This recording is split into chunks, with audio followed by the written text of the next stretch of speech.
Halo semuanya, selamat datang di ulasan kita kali ini. Saya benar-benar antusias nih, karena hari ini kita bakal ngupas tuntas sebuah misi yang sangat penting di dunia pendidikan, yaitu gimana sih cara kita mengubah pendekatan dalam menilai keterampilan berpikir tingkat tinggi atau yang biasa kita kenal dengan sebutan HOTS.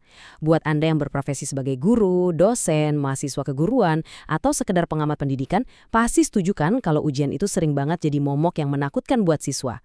Tapi coba bayangin deh, gimana kalau asesmen itu sebenarnya bisa diubah jadi alat yang luar biasa untuk memotivasi dan memberdayakan mereka? Nah, mari kita bedah sama-sama konsepnya. Biar gampang ngikutinnya, pembahasan kita kali ini dibagi jadi 5 segmen yang saling berkaitan. Pertama, kita bahas alasan kenapa hafalan aja itu nggak cukup. Kedua, kita bakal kenalan lagi sama taksonomi Bloom dan apa itu HOTS sebenarnya. Ketiga, kita intip perspektif dari para ahli asesmen.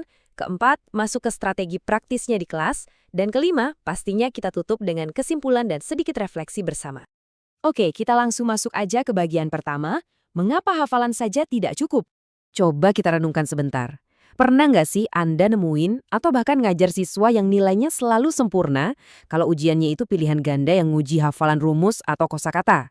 Tapi, begitu mereka diminta nulis esai yang butuh analisis atau disuruh mecahin masalah di dunia nyata, mereka tiba-tiba ngeblank dan kebingungan.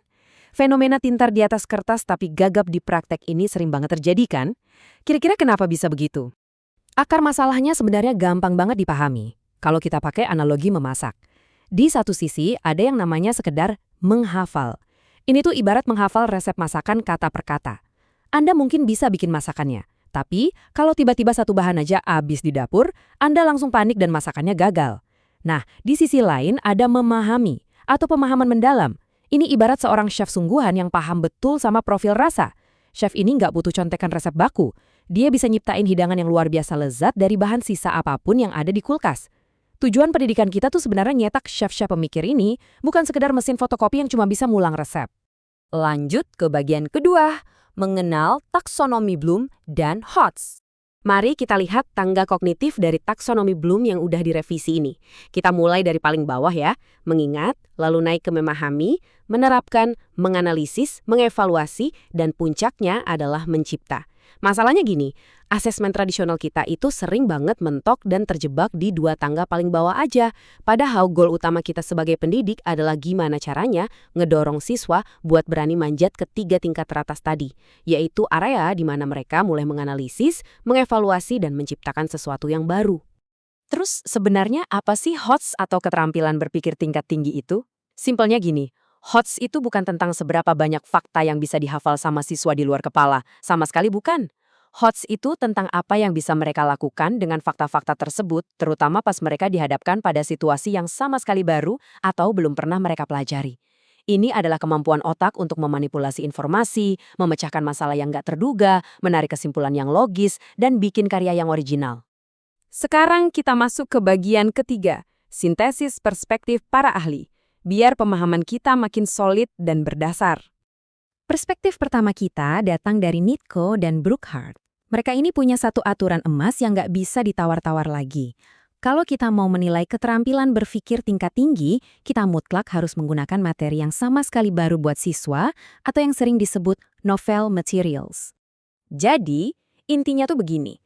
Kalau Anda ngasih ujian dengan soal pemecahan masalah yang persis sama dengan contoh yang udah Anda bahas panjang lebar di papan tulis minggu lalu, Anda tuh sebenarnya lagi nggak nguji kemampuan memecahkan masalah.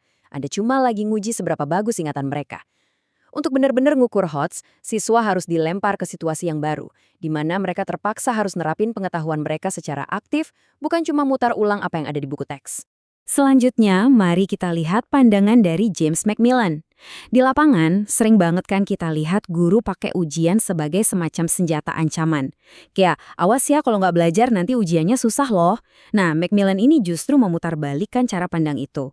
Menurut dia, asesmen yang dirancang dengan kualitas tinggi itu justru berfungsi ngebangun rasa percaya diri atau self-efficacy siswa, dan otomatis memicu motivasi intrinsik dari dalam diri mereka sendiri.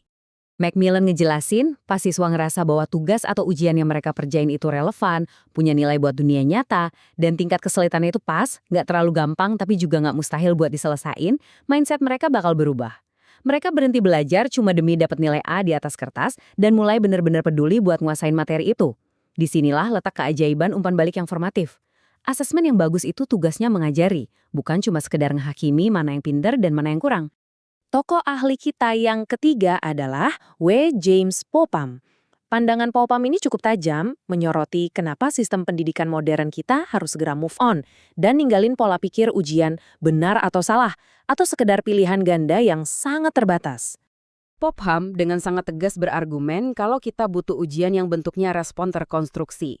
Contohnya kayak esai terbuka, atau tugas-tugas berbasis kinerja atau praktek.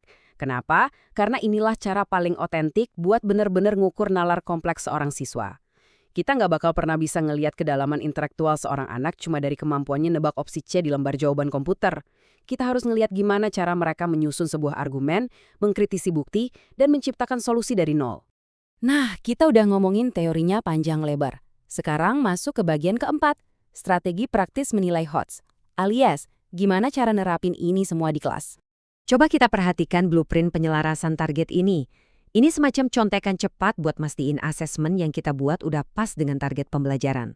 Kalau target Anda cuma di level pengetahuan dasar atau sekedar mengingat, ya pilihan ganda bisa dibilang metode yang paling efisien. Tapi coba lihat baris-baris di bawahnya. Begitu target kita udah masuk ke area penalaran dan keterampilan praktis, yang mana itu level menganalisis, mengevaluasi, atau mencipta, kita wajib ganti gigi. Kita harus pakai metode kayak esai terbuka atau tugas kinerja. Menyelaraskan metode dengan target ini benar-benar kunci supaya penilaian kita akurat dan nggak salah sasaran. Salah satu taktik paling ampuh yang direkomendasikan para ahli buat ngukur HOTS adalah bikin butir soal yang bergantung pada konteks atau context-dependent items. Bikinnya gampang kok, ada 3 langkah. Pertama, Anda cari dulu materi pengantar yang benar-benar baru dan belum pernah dilihat siswa. Kedua, sajikan materi itu sebagai konteks atau data. Bisa bentuknya grafik yang unik, sebuah puisi baru, atau studi kasus kejadian nyata. Ketiga, baru deh Anda susun pertanyaan yang maksa siswa buat menafsirkan data tersebut, bukan pertanyaan yang jawabannya udah ada di catatan pelajaran mereka minggu lalu. Pastinya, kalau kita mau nilai tugas yang sifatnya kompleks dan terbuka kayak gitu, kita butuh kriteria penilaian yang super transparan. Disinilah kita kenal rubrik holistik dan rubrik analitik. Rubrik holistik itu menilai hasil karya siswa secara keseluruhan sebagai satu kesatuan. Ini emang cepet banget buat dinilai, tapi sayangnya kurang mendetail. Nah, kalau rubrik analitik, kita memecah komponen penilaiannya satu persatu. Misalnya, kita pisahin nilai untuk kekuatan argumennya sendiri, tata bahasanya sendiri, dan akurasi datanya sendiri. Bikin dan meriksa pakai rubrik analitik ini emang butuh waktu ekstra buat pendidik, tapi percaya deh, umpan balik diagnostik yang didapat siswa itu jauh lebih bermakna buat mereka tahu persis di bagian mana mereka harus berbenah. Nggak kerasa, kita sampai di bagian kelima, kesimpulan dan refleksi bersama. Kalau dari seluruh pembahasan ini Anda cuma bisa ngingat beberapa hal aja, pastikan Anda bawa pulang poin-poin kunci ini. Pertama, targetkan pemahaman yang mendalam, jangan cuma ngambang di permukaan. Kedua, selalu pastikan Anda pakai stimulus atau materi yang baru kalau Anda beneran niat mau nguji HOTS. Ketiga, pastikan metode tes yang Anda pilih sudah selaras dengan kemampuan apa yang mau diukur. Dan yang paling krusial, jadikan asesmen Anda sebagai dukungan formatif yang memompa motivasi intrinsik siswa, bukan sekedar palu hakim. Sebelum kita akhiri, saya pengen ninggalin satu pertanyaan buat bahan renungan kita semua. Apakah selama ini kita mendesain ujian yang cuma gampang buat kita nilai, atau kita mendesain ujian untuk mengukur apa yang sebenarnya paling penting buat masa depan siswa kita? Jujur aja, gampang banget bikin ujian pilihan ganda yang bisa diperiksa sama mesin dalam hitungan detik. Tapi pertanyaannya, kalau tes semacam itu sama sekali nggak ngelatih mereka buat berpikir kritis menghadapi dunia nyata, apakah kita udah benar-benar menjalankan tugas kita dalam mendidik mereka? Sebagai penutup, ingat terus pesan ini. Memberdayakan siswa untuk tumbuh menjadi para pemikir yang hebat dan pencipta yang inovatif, itu semuanya berawal dari bagaimana cara kita menguji mereka. Mari kita mulai mendesain ujian yang bikin mereka tertantang buat berpikir, bereksplorasi, dan terus berkembang. Terima kasih banyak udah luangin waktu buat ngikutin ulasan yang mendalam ini. Saya sangat berharap wawasan tadi bisa ngasih inspirasi dan langsung Anda coba di rencana pelajaran berikutnya. Sampai jumpa lagi di pembahasan menarik lainnya.